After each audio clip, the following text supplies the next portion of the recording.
보도의 진실과 시청자의 진심을 알아봅니다. YTN 뉴스 FM 열린 라디오 YTN의 프로듀서 김양원입니다. 정부가 결국 한일 군사정보 보호협정 지소미아의 종료를 결정했습니다. 지소미아의 연장이냐 종료냐를 놓고 동분서주했던 사이 사실은 큰 문제인데요. 사실이라면 말이죠. 일본 후쿠시마 원전의 방사능 오염수 방출, 이 문제가 수면 위로 떠오르지 못하고 있습니다. 국제환경단체 그린피스는 이 문제를 심각하게 경고하고 있는 상황. 우리 언론들은 이에 대해 어떻게 다루고 있을까요? 오늘 미디어 비평에서 함께 확인해 보겠습니다. 8월 24일 토요일 순서 바로 시작하죠.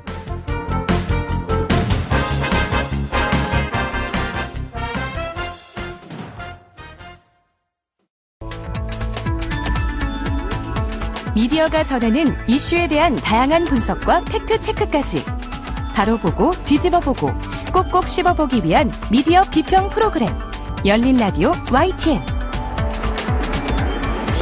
네, 한 주간 뉴스를 꼭꼭 씹어보는 시간이죠. 미디어 비평. 오늘은 민주언론시민연합의 김원경 사무처장 나오셨습니다. 안녕하세요. 네. 네, 처장님, 오늘은 저희가 일본 후쿠시마 원전 방사능 오염수 관련 문제를 다뤄주신다고 했는데 네네. 그 전에 제가 좀 여쭤볼 게 있어요. 네. 지금 사실은 이번 주 내내 그 조국 법무부 장관 후보자와 관련된 각종 의혹들 또 그 보도들이 넘쳐났거든요. 네네. 제가 이번 주 이렇게 봤더니 민원련에서 이와 관련한 모니터평을 하나도 내시지 않았더라고요. 네네. 모니터는 안 나왔지만 예. 오늘 처장님 나오셨으니 요즘 언론 보도 어떻게 보고 계신가요? 이 사실 인사검증 보도나 이제 아직 청문회가 열리진 않았지만 청문회 보도들이 계속 이제 지나치게 과열되어 있고 정파적으로 흐르는 것에 대해서는 문제가 있다고 생각을 하고요. 네. 그리고 특히 인사검증에 있어서 항상 말하는 내로남불성 그런 게 있죠. 남이 하면 무조건 잘못했다고 생각하고 네. 내가 좋아하는 정당의 문제는 무조건 또 감싸주려고 하고 그래서 네. 민원연이 보고서를 냈을 때 지금 한창 가열되어 있는 상태고 사실관계가 정말 시시각각 계속 뭔가가 이제 나오고 있는 상황에서 네. 너무 급박하게 보고서를 내는 것이 실수할 수 있다라고 생각을 해서요. 네. 언론 보도를 쭉 지켜보고 있었습니다. 네. 그런데 지금 결론적으로 보면 지금의 조국 후보자 관련된 그 언론 보도는 분명히 정상은 아닙니다. 지나치게 많이 나오고 있고요. 네. 보도 내용도 막 단독 이러면서 말도 안 되는 보도들도 굉장히 많이 나오고 있어요. 제가 말도 안 된다는 것은 의혹거리도 안 되는 내용조차도 네. 그냥 제목 걸고 단독이라고 하면서 나오고 있거든요. 네. 그리고 게다가 그냥 밝혀진 사실만을 얘기해서 끝쳐야 되는데 네. 그게 아니고 그 뒤에다가 이러이러한 일이 있었다. 그런데 이것에 대해서 조국 후보자가 영향을 미쳤을 가능성이 있다. 어떠한 영향 때문에 이런 뭐 제1저자로 등록됐을 수도 있다. 이런 식으로 거기서부터는 다 상상의 나래거든요. 네. 그런 내용들이 너무나 많다는 거예요. 그리고 결정적으로는 그럼 언론이 이렇게 인사검증 보도를 마구잡이로 아무렇게나 해도 그건 언론의 자유고 또는 언론의 역할인가라고 봤을 때는 아무리 언론이 권력을 감시하고 이런 환경을 제대로 지켜야 되는 그런 역할을 우리가 언론에게 줬다 하더라도 최소한 사실관계는 정확하게 확인을 하고 해야 되는데 지금 그 부분이 너무 그냥 대충 그냥 네. 의혹을 지르고 보는 네. 그런 식의 보도가 아닌가라고 생각을 합니다. 그리고 네. 저는 후보자를 검증하지 말라는 게 아니고요. 지금 같은 상황이 계속 반복된다면 여야를 떠나서 제대로 일할 사람이 나올 수 있을까 과연 후보자로. 진짜 온 인생이 다 털리고 온 가족 이게 법적인 부분을 떠나서 도덕적인 것보다 좀 더 나아가서 당신이 진보적인 인사라면 이렇게 했어야 하지 않느냐라는 그런 주장까지 계속 덧대지고 있거든요. 네. 이 부분에 대해서 우리 사회가 한번 논의할 필요가 있다. 진지하게. 그리고 네. 언론 보도가 이렇게 가는 것이 맞는가에 대해서도 전 이번 일이 지나고 나면 차분하게 정말 언론 학회든 다양한 분야에서 이것에 대해서 좀 논의가 필요하다라고 생각을 합니다. 네. 네. 심상정 의원이 이런 말씀하셨더라고요. 그 20, 30대에게는 어떤 절차의 공정성에 대한 분노를 끌어오르게 하고 또 이 40대한테는 상대적인 박탈감마저 느끼게 했다. 이런 말씀하셨는데 아마 지금 그 여론이 사실은 들끓고 있는 건 사실인 것 같은데요. 이럴 때일수록 언론이 좀 팩트 체크를 해서 이 사실 확인된 것을 중심으로 후보자를 검증해 나가는 네. 그런 자세를 보여줬으면 한다라는 말씀이셨던 것 같고요. 자, 오늘 그러면 준비해 오신 내용, 이게 사실 이것도 되게 중요한 문제예요. 제가 네. 앞서 오프닝에서도 말씀드렸지만 한일 갈등 양상이 지금 몇 달 계속해서 지속되고 있고요. 이러다 보니까 지난 목요일이죠. 네. 네, 정부가 지소미아 한일 군사정보보호협정 지소미아의 파기를 결정했습니다. 그런데 사실은 이게 국제 환경단체죠. 네. 그린피스가 이런 주장을 해서 이게 언론에 보도되기 시작을 했는데 일본의 후쿠시마 원전 방사능 오염수를 방출할 계획이다라는 네. 기사가 나오면서 이 부분이 잠시 보도되는가 싶더니 어느새 여러 가지 뉴스에 묻혀서 네. 지금 사실은 잊힌 뉴스가 되고 말았는데요. 네, 네. 여러 가지 뉴스라기보다는 사실 조국 후보자 네. 관련 뉴스가 모든 이슈를 다 덮었습니다. 네. 사실 저는 이 후쿠시마 방사능 오염수뿐만 아니고 김용균 씨 관련된 그 조사 결과 이런 것도 거의 묻혀버렸거든요. 네. 그런 아까 다시 또 원점으로 돌아가서 조국 후보자 이슈가 아무리 중요하다 하더라도 사실 국민의 건강권 그리고 그 정말 소중한 노동권들 이런 것들 이야기가 모두 다 묻히면서 그 학생 이야기 하나로 그렇게 네. 소용돌이 치는 것이 과연 언론의 제대로 된 기능인가 다시 생각이 들고요. 네. 이 후쿠시마 원전 관련해서는요. 이제 방사능 오염수가 지금 100만 톤 이상 쌓여 있다고 합니다. 후쿠시마에. 네. 그런데 이것이 하루아침에 터진 문제가 아니고요. 2011년 3월 사고가 터지고 나서 바로 이어서 4월에 일본 정부가 방사능 오염수를 방류했었기 때문에 그때 당시에 국제사회에 공분을 산 적이 있습니다. 네. 그 이후로도 방사능 오염수를 어떻게 처리하고 있는지 얼마나 많은 양의 방사능 오염수를 어디다 보관하고 있는지 제대로 한 번도 정보 공개를 하지 않았습니다. 네. 후쿠시마 제1원전 근처에 물탱크처럼 생긴 큰 탱크를 지어서 거기다가 계속 보관하고 있거든요. 네. 최근에 이 문제가 다시 떠오른 거는 말씀하신 것처럼 지난 6일에 그린피스 쇼 버니 수석 원자력 전문가가 중앙일보의 이코노미스트에 기고한 기고문 때문이었습니다. 네.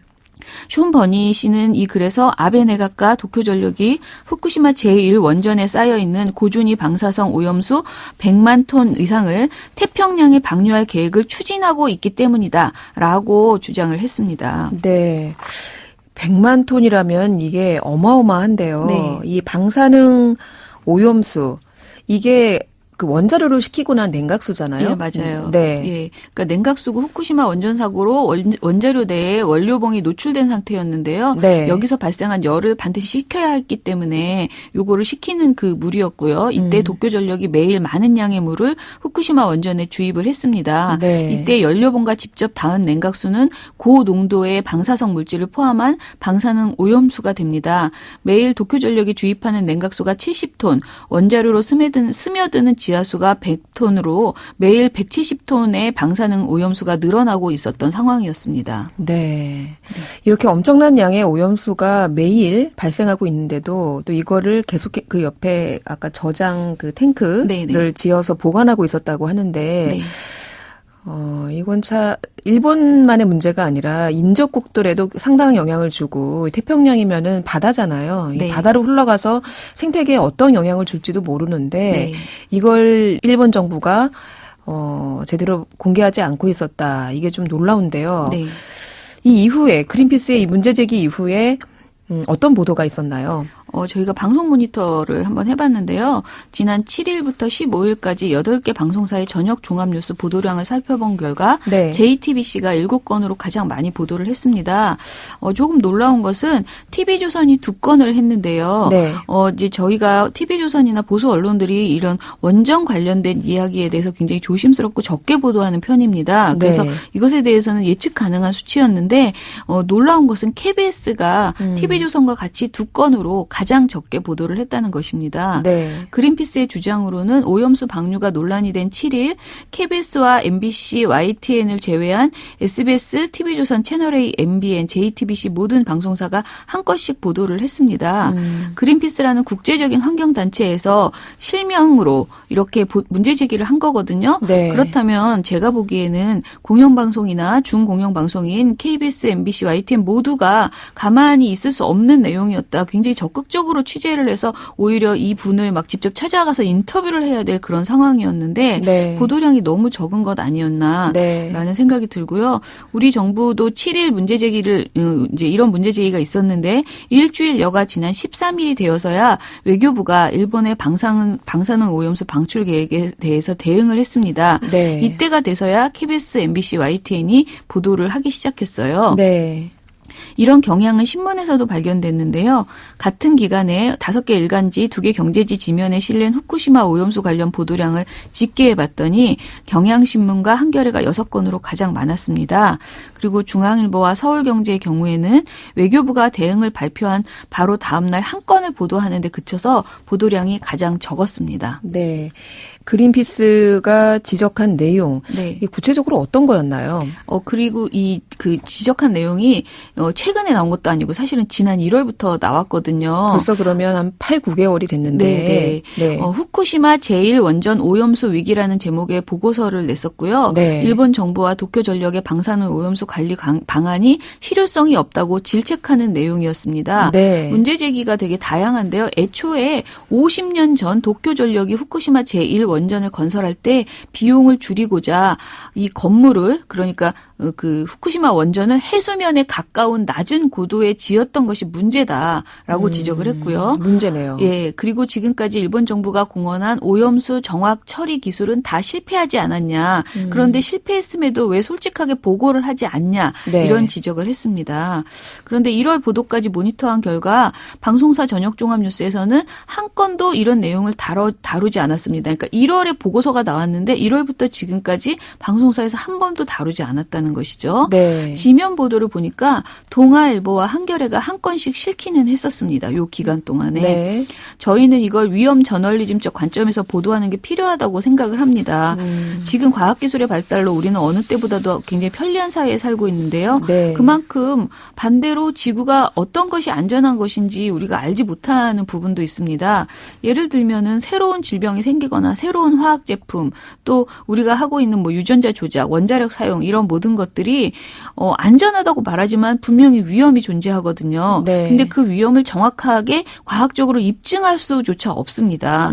그렇다면은 입증되지 않았으니 안전한 것인가? 그렇지 않다라는 그렇죠. 것이죠. 이럴 때는 언론에서 이 위험 요소를 좀 더 적극적으로 보도해 줄 필요가 있다. 네. 그것이 어떻게 보면 기후가 아니냐, 네. 아니면 뭐 과학의 토대로 하지 않은 지나친 공포를 조장하는 것이다. 이런 비판이 있는데요. 저는 그렇지 않다고 생각해요. 왜냐하면은 네. 국민들이 위험 요소가 있다면 알고 조심하고 또 그것에 대해서 좀 더 연구하고 이런 것을 독려할 수 있잖아요. 네. 그래서 이런 위험 커뮤니케이션이 분명히 존재해야 함에도 불구하고 지금 우리 언론이 지나치게 보수적으로 보도하는 것 아닌가 이런 생각이 듭니다. 네.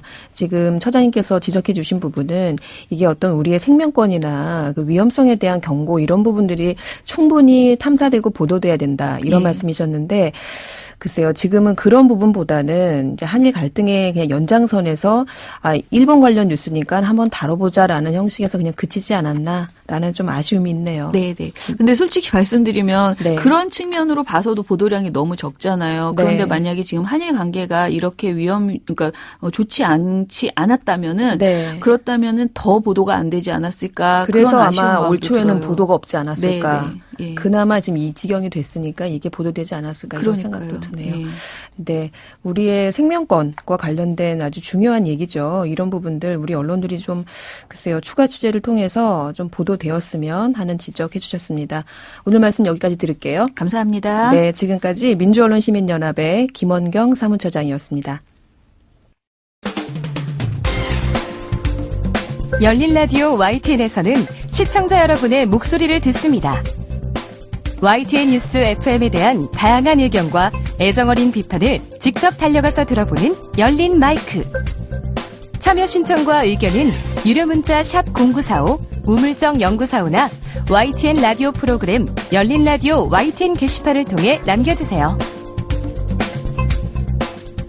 YTN 라디오의 진정한 서포터즈, 애청자 여러분의 목소리를 들어보는 시간이죠. 열린 마이크. 오늘도 김예은 리포터 나오셨습니다. 안녕하세요. 네, 안녕하세요. 네, 오늘은 어떤 애청자분을 만나고 오셨나요? 네, 오늘은 프리랜서 일본어 번역 작가로 일하고 계신 김다미 청취자님을 만나고 왔습니다. 네. 다미님이 처음부터 이 일본어 번역 일을 하신 건 아닌데요. 일본에서 회사 생활을 하다가 귀국하면서부터 이 일을 시작하게 됐다고 합니다. 어떤 분인지 다미님의 소개 먼저 들어보겠습니다. 네, 안녕하세요. 저는 일본어 번역 작가 프리랜서로 일하고 있는 김담이라고 합니다. 주로 기업 문서도 번역하고요. 또 웹소설도 번역을 하고 있습니다. 원래는 대학에서 컴퓨터를 전공을 해서 일본에서 6년간 일을 했었고요. 귀국을 한 뒤에 이런저런 고민을 하다가 일본어를 배웠던 거를 살려서 지금은 번역가로 활동을 하고 있습니다. 네, 일본어 번역 일을 하신다고 했는데 네. 요즘 시국에 일이 줄지는 않으셨을지. 크게 아직 문제는 없다고는 합니다. 다행입니다. 네.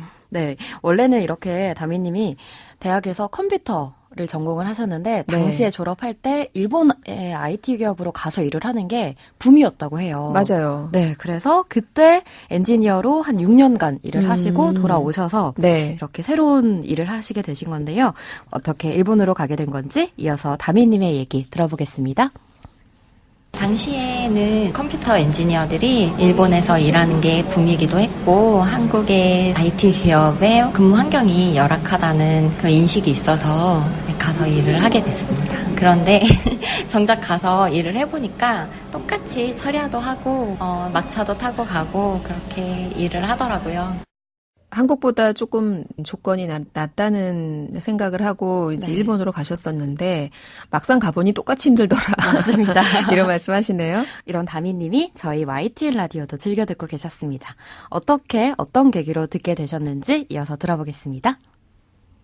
제가 듀에토 팬이어서 처음 뉴스 읽는 밤에 게스트로 나온다고 해서 그때 처음 YTN 라디오를 알게 됐고요. 그렇게 처음 듣게 되면서 조연지 아나운서 팬도 돼가지고 뉴스 읽는 밤부터 지금은 뉴스 FM까지 계속 잘 듣고 있습니다. 전 집에서 번역 작업을 하고 있기 때문에 낮에도 평소에 YTN 라디오를 틀어놓고 들으면서 작업을 많이 하는 편이에요. 네, 이게 연쇄적으로 저희 YTN 라디오의 팬이 되시는 과정들이 있는데 그런 과정들이 계기는 다르지만 결과적으로는 YTN 라디오의 어떤 애청자로 남게 되는. 네, 맞아요. 아예 모르면 몰라도 한 번 듣게 되면 한 번만 듣진 않으시는 것 같아요. 네. 정말 계속 연쇄적으로 들으시는 것 같은데 그게 바로 저희 YTN 라디오의 매력이 아닐까 싶습니다. 또 다미님이 YTN 라디오에 느끼는 매력이 있었는데요. 어떤 건지 더 자세히 들어보겠습니다. 뉴스 FM 같은 경우는 실시간으로 보이는 라디오를 볼 수 있기 때문에 그날 이슈나 시사에 대해서 채팅창으로 청취자들이 메시지도 남기고 그러면 아나운서님이 피드백도 해주시고 서로 쌍방향으로 소통할 수 있는 그런 장점이 좋은 것 같아요. 딱딱하거나 무겁지 않고 편안하게 대화할 수 있는 점이 좋았어요. 네, 실시간, 쌍방향으로 서로 소통할 수 있다. 이거를 참 매력으로 꼽으셨는데, 네. 저희 YTN 라디오의 다른 프로그램도 유튜브로 생방송을 합니다. 네, 그리고 실시간 채팅창으로 채팅 나누실 수 있고요. 그런데 이 뉴스 FM 조연지입니다. 이 프로그램이 진행자의 매력 때문인가요? 이런 소통이 좀 더 많은 것 같더라고요. 네, 맞습니다. 다미님께서는 정말 선생님을 둔 것 같다. 평소에 TV 뉴스를 보다가도 모르는 내용이 있으면 메모를 해뒀다가 네. 뉴스 FM 시작하는 시간에 맞춰서 그걸 질문을 한다고 해요. 네. 그러면 굉장히 친절하게 풀어서 설명해 주는 게 너무 좋다라고 얘기하셨는데요. 하지만 YTN 라디오를 매일 들으시면서 다소 아쉬운 점을 느끼기도 했습니다. 마지막으로 다미님 얘기 들어보겠습니다. 좀 더 서로 이렇게 소통을 할 수 있는 창구가 더 많아졌으면 좋겠고 방송에서도 청취자들의 참여가 더 높아질 수 있는 코너라든지 그런 제작이 이루어졌으면 좋겠다는 생각을 좀 해봤고요. 그리고 방송 듣기만 하면 아무래도 그 방송 녹음 환경이라든지 상황을 이해하기 어려운 부분도 있어서 이제 가끔 재밌는 포인트라든지 모습들을 클립 영상이라든지 화면으로 보면 더 친근감을 느낄 수 있지 않을까 생각해 봅니다. YTN 화이팅! 네, 김다미님, YTN 라디오가 더 젊게, 더 소통하는 방향으로 진화할 수 있는 제안들을 해주셨는데 저희가 적극적으로 담아서 앞으로 진화해 나가는 YTN 라디오가 되도록 하겠습니다. 오늘도 이렇게 김다미님 통해서 저희에게 유익한 말씀 많이 담아오신 김예훈 리포터 고맙습니다. 네, 감사합니다.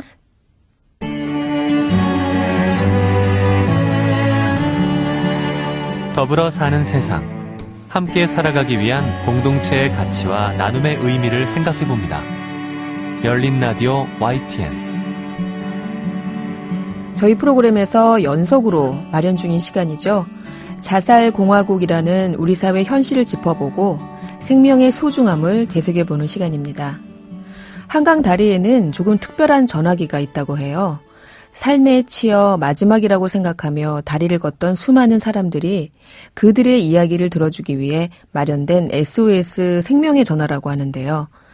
막다른 길에서는 이런 작은 틈새가 큰 돌파구가 되기도 합니다. 오늘은 전화를 거는 사람의 생명을 살리기도 하는 이 특별한 전화에 대해서 이야기해 보려고 합니다. 함께 말씀 나눠주실 한국생명의 전화 하상훈 원장님 나오셨습니다. 안녕하세요. 네, 안녕하십니까. 네. 앞서 제가 잠깐 언급했는데요. 이 생명의 전화 자세히 소개해 주시죠. 네.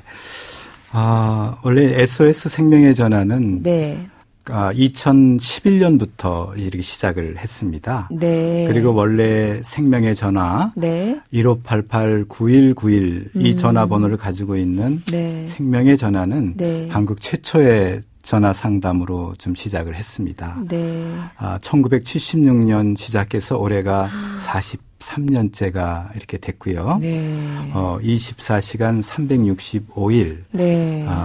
어느 사회학자가 말씀하시기를 우리 생명의 전화는 우리 사회의 정신적 119다라는 말씀을 좀 해주셨습니다. 그거 참 좋은 말씀인데요. 네, 그렇습니다. 네. 고민과 갈등, 네. 위기와 자살 같은 문제들, 네. 또 여러 가지 생활상의 크고 작은 문제들을 네. 생명의 전화에 걸어오는 상담이 네. 생명의 전화고요. 네. 이제 한강 교량에 있는 그런 생명의 전화는 네. 한강에서 투신 자살자 수가 많아지고 있다라고 하는 보도를 접하고, 네. 저희 생명의 전화와 이제 생명보험 사회공헌 재단에서 네. 지원을 해주셔서 네. 2011년부터 마포대교부터 설치를 시작해서 네. 지금은 인도교가 있는 전 다리 19개 다리에 74대의 전화가 이제 설치가 돼 있습니다. 네. 이 전화는 처음에 이 설치를 하고 나서 전화가 과연 얼마나 올까라고 네. 이렇게 궁금해했었는데, 궁금합니다. 네, 실제로 2011년부터 2018년도까지 네. 7,300여 건의 위기 전화가 왔고요. 그 중에서 투신 직전의 사람, 자살 고위험자가 119 구조대가 출동해서 네. 구조해 준 건수가 1,300여 건이 됩니다. 이 전화기에는 네. 이제 버튼이 두 가지가 있어요. 네. 하나의 버튼은 빨간색 버튼이 있는데 네. 지나가는 시민이 주변에서 자살 위험 행동을 보이는 사람들이 있을 때 네. 그 버튼을 누르면 네. 119 구조대가 네. 3, 4분 내에 출동을 해서 구조해 주는 서비스고요. 굳이 통화를 하지 않더라도 버튼만 그렇죠. 누르면. 그렇죠. 네. 그리고 아래 초록색 버튼을 누르게 되면 네. 우리 상담원이 24시간 전화를 받습니다. 네. 전화를 받으면서 상담으로 끝나는 경우도 많이 있지만 네. 고위험자라고 생각될 때는 119 구조대에 연락하면 네. 119 구조대와 경찰이 3, 4분 내에 출동을 해서 그분의 네. 신변을 확보하고 네. 필요한 도움을 주는 그런 시스템을 갖고 있습니다. 네. 정말 정신적인 119라고 말씀하셨는데 네. 마음의 119네요. 그렇습니다. 네. 예. 내가 이렇게 지치고 막다른 골목에 서 있다고 느꼈을 때 이 붉은색 버튼 또는 이 초록색 버튼 하나로 어떤 세상과 연결되는 네, 그렇습니다. 네, 누군가 말할 수 있는 누군가와 연결되는 그런 참 소중한 전화였네요. 네. 원장님께서 사실 실무를 하시진 않잖아요. 제가 실무자입니다. 실무자세요? 저도 전화를 받고. 그러세요? 한강 교량의 전화는 우리 상담원들이 받지만 저는 이제 일반 전화는 네. 저도 한 달에 한 번씩 네. 시간표를 작성해서 그러세요? 상담을 받고 있습니다. 네. 그래서 제가 네. 왜 이 말씀을 드리냐면 투신 직전에 있던 그분이 직접 버튼을 눌러서 상담한 사례도 있다고 하시길래 그렇습니다. 예. 좀 얘기해 주실 수 있나 궁금해서 여쭤봤거든요. 네. 원래 이쪽으로 전화를 하시는 분들은 네. 양가 감정이 있어요. 그러니까 양가. 살고 싶은 마음과 죽고 싶은 마음이 마치 시소를 타는 것처럼 왔다 갔다 하는 거죠. 내가 여기서 그냥 뛰어내릴까? 그렇습니다. 네. 그냥 집으로 갈까? 네. 네. 네. 막상 그 자기 힘들고 어려워서 네. 한강에서 풍덩 빠져버리면 네. 흔적도 없이 사라질 것이다 라고 네. 하는 생각으로 한강에 나와봤습니다. 네. 밑을 내려다 보면 흐르는 강물이 두렵지요. 네, 자살이라고 하는 게 쉬운 선택이 아닙니다. 네. 그래서 죽고 싶은 마음도 있지만 또 살고 싶은 마음도 그 마음 이면에는 또 있습니다. 네. 그래서 방황하는 사람이 왔다 갔다 하다가 전화기를 이렇게 발견하고 네. 전화를 걸게 됩니다. 네. 그래서 한 번 더 생각하게 하는 기능을 이 전화가 할 수 있다고 생각이 되는데 네. 그래서 그분이 전화를 걸어오면 그분의 얘기를 여기 상담원 선생님이 아무 비판하지 않고 네. 이야기를 잘 들어줍니다. 먼저. 그리고 그분의 마음을 잘 경청하고 공감해 주면서 수용을 해 주다 보면 자기의 속 얘기들을 다 끄집어냅니다. 처음 전화를 받는 그 순간부터 울면서 전화하시는 분도 많이 있으시고요. 그래요. 그리고 그렇게 자기의 부정적인 감정들, 죽고 싶은 그 두려운 감정들을 다 쏟아내게 되면 네. 그 다음에 살아야 되겠다는 그런 마음이 조금씩 싹이 틉니다. 싹이 네. 터 나옵니다. 그러면 그 마음을 격려하고 네. 또 용기를 주고 희망을 주면 살아나는 경우들이 많이 있습니다. 네. 실제로 좋은 자원들을 연결해 주면 죽지 않고 살아가는 경우들을 많이 볼 수가 있습니다. 네. 투신 직전에 한강다리에서 투신 직전에 있으신 분들이 이 SOS 생명의 전화를 통해서 전화하셨을 때 네. 그냥 전화 받고 상담하고 네 고맙습니다 하고 끝나는 것이 아니라 이분들이 삶을 이어갈 수 있도록 그 이후의 자원들을 연계해 주신다는 말씀이 참 마음에 와닿았는데요. 그런 것들은 이를테면 어떤 사례를 말씀하시는 걸까요? 여러 가지 사례들이 있는데 예를 들면 상담원 선생님들이 30분에서 1시간 정도 이렇게 상담을 하게 되는데 네. 그 시간 동안에 그 사람이 가지고 있는 모든 생활상의 문제를 다 해결할 수가 없기 때문에 네. 저희들은 많은 연계기관을 가지고 있습니다. 네. 예를 들면 의료 문제, 네. 또 법률적인 문제, 네. 경제적인 어려움의 문제 네. 이런 문제들을 우리 상담원 선생님들이 상담을 통해서 해결할 수 없는 많은 문제들이 있기 때문에 네. 이런 문제들은 저희들이 전문기관에 네. 그거와 관련해서 전문적으로 상담할 수 있는 그런 법률 전문기관이라든가 네. 또 의료 상담이라든가 네. 또는 그 경제적인 문제는 이제 구청이나 네. 또는 동사무소 네. 이런 데와 연계를 해서 네. 그분이 그 상담 이후에도 네. 계속적인 도움을 받고 문제가 해결될 수 있도록 네. 저희들이 의뢰를 해주는 그런 서비스들을 함께 하고 있습니다. 네. 아까 번호 말씀해 주셨어요. 1588에 9191. 9191. 네, 그렇습니다. 네. 9191. 일부러 9191로 하신 거예요? 네, 원래 구원이라고 하는 그런 의미를 담고 있습니다. 9191. 네, 네. 네. 네. 9191 9191. 네. 네. 이 번호로 전화를 거시면 전문 상담원님들과 말씀 나누실 수 있고요. 그런데 이번에 이렇게 자살 예방을 위해서 애써주시는 분들과 함께 뜻깊은 행사를 하신다고요? 네, 그렇습니다. 올해 14번째 생명사랑 밤길 걷기가 진행이 됩니다. 네. 원래 이 생명사랑 밤길 걷기의 취지는 미국에서 네. 미국 자살예방재단에서 자살 유가족들을 돕기 위한 프로그램으로 시작이 된 겁니다. 네. 저희들도 그 프로그램에 참석을 하고 한국 사회에 와가지고 그 프로그램을 적용을 해보려고 했더니 네. 한국에서는 자살 유가족에 대한 편견들 그런 것들이 너무 많아서 이것을 유가족 프로그램으로 하기보다는 생명 존중 프로그램으로 하자. 네. 생명 경시 문화가 만연된 속에서 네. 생명 존중 그 문화를 확산하는 그런 프로그램으로 네. 이 프로그램을 좀 다시 좀 수정을 해서 네. 한국적인 상황에 맞게 네. 생명사랑 밤길 걷기 프로그램으로 이름을 좀 짓고 지금까지 네. 진행을 해왔습니다. 올해는 전국 9개 도시에서 진행을 하게 될 것 같고요. 네. 5km, 10km, 34km를 걷습니다. 네. 사람들이 저보고 종종 물어보는 것 중에 하나가 왜 낮에 걷지 밤에 걷느냐. 저도 지금 여쭤보려고 했습니다. 아, 그렇습니까? 네. 그런 얘기를 많이 하십니다. 이 밤에 걷는 것은 원래 미국의 그 Out of the Darkness Walking Overnight이라고 그래서 네. 밤에 이렇게 그 밤새도록 걸으면서 네. 우리들의 삶이 이렇게 칠흑같이 어둡고 고통스러울지라도 네. 그게 사실 자살 유가족들이 경험하는 그 심정입니다. 네.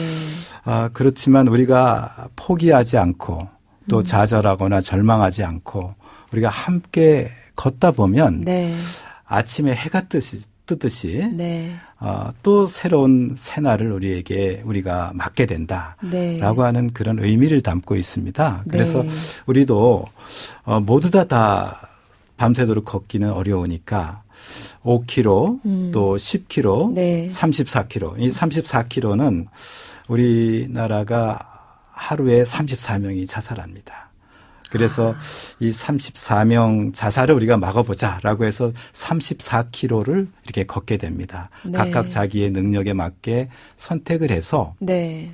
우리 밤에 이렇게 걷는 프로그램을 14년 동안 해와서 네. 올해는 전국의 9개 도시에서 네. 이 행사를 진행하게 됐습니다. 네. 아이들과 함께 걸어도 참 좋을 것 같다. 이런 네. 생각이 드는데요.